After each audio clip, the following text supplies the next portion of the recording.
שלום לכולם. אני רוצה לתת לכם מבוא לבעיות מינימום ומקסימום, כהכנה לתרגול ביום חמישי הקרוב.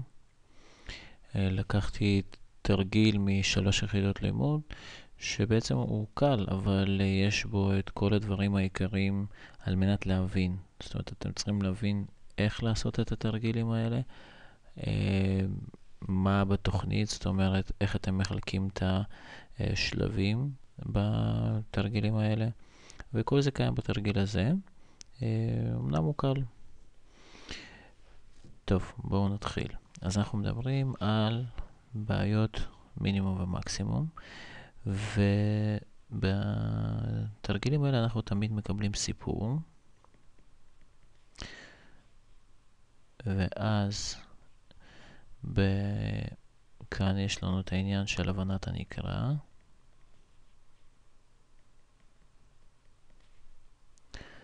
ובסוף אנחנו צריכים לבנות פונקציה. בניית הפונקציה. אוקיי, אז תמיד זה הולך ככה. קודם כל אנחנו קוראים סיפור, אנחנו צריכים להבין את מה שקראנו, בסוף אנחנו בונים פונקציה שעבורה אנחנו נחפש מינימום ומקסימום בהתאם לתרגיל.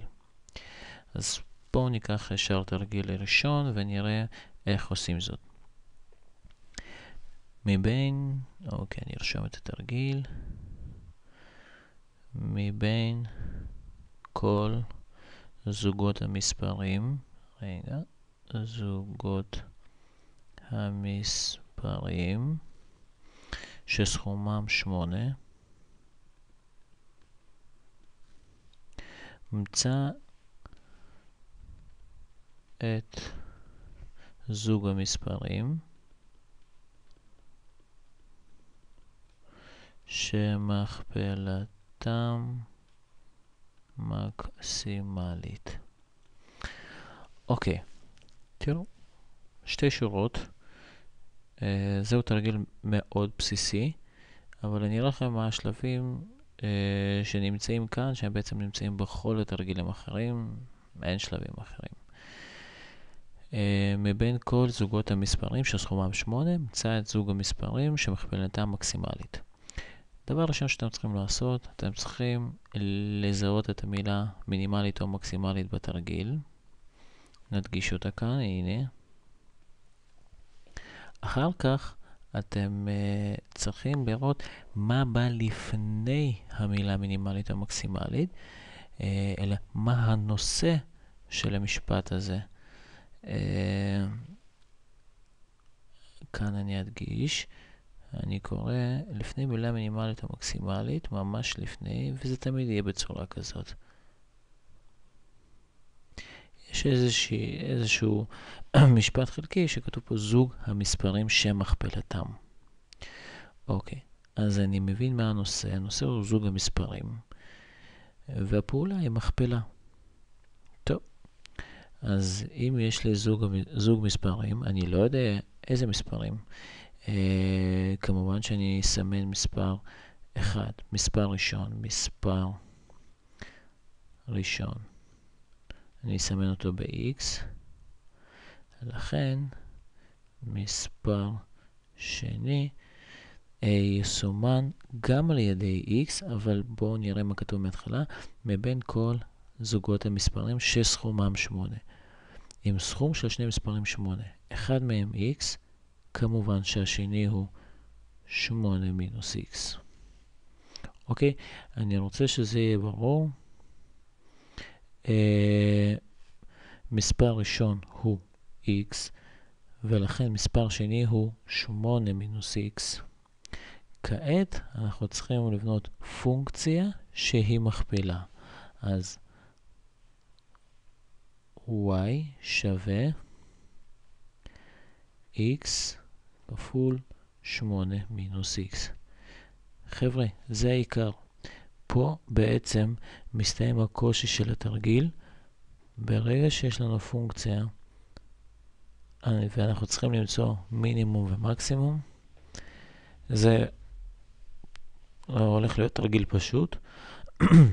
לכן, אתם צריכים להשקיע זמן ומחשבה להתחלה של התרגיל. זאת אומרת, לא להיתקע בו מצד אחד, מצד שני, כן לפרק אותו לחתיכות, מה שנקרא. מזהים את המילה המינימלית המקסימלית. מדגישים את נושא המשפט שבא לפני. אז תמיד בתוך הנושא או במשפט חלקי, יהיה הנושא עצמו על מה מדברים, נגיד על זוג המספרים, ומה הפעולה שצריכים לעשות, שמכפלתם. זה הכל. ובואו נמשיך בדרך רגילה, נמצא את המינימום והמקסימום. כמובן נגזור. אוקיי. לפני שגוזרים, אני רוצה להראות לכם שעדיף לפתוח את הסוגריים, ואז לגזור. אם יש לי את הפונקציה y שווה 8x מינוס x בריבוע, אני גוזר. משווה ל-0 כמובן.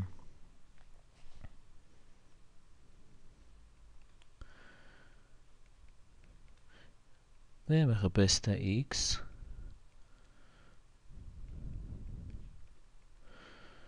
טוב, זה פעולות טכניות. מחפש את ה-x ו-x שווה ל-4. עכשיו שימו לב, זה ש-x שווה ל-4, אני עדיין לא יודע אם זה מינימום או מקסימום. יש כמה דרכים לעשות זאת בטבלה, דיברנו על זה בכיתה, על ידי ציור או ציר המספרים שאני עשיתי. יש עוד שיטה שדווקא לבעיות מינימום מקסימום היא עדיפה בדרך כלל, כי הפונקציות הן לא מסובכות, אז השיטה השנייה זה לעשות נגזרת שנייה.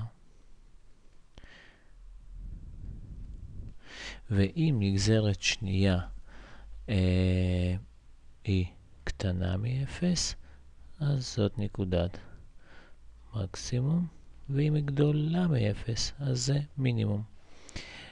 כמובן צריך להציב את ה-x בנגזרת שנייה, אבל בנגזרת השנייה שלנו כאן, אין לנו אפילו לאן להציב x, אנחנו ישר קיבלנו תוצאה שלילית, לכן תוצאה שלילית גוררת שזאת נקודת מקסימום.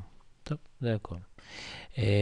מצאנו רק את ה-x, עכשיו זה אומר, מה זה אומר ה-x? זה המספר הראשון, אז מהו המספר השני?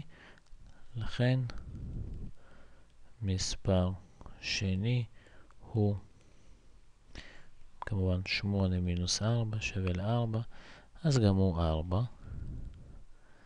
ונסכם תשובה.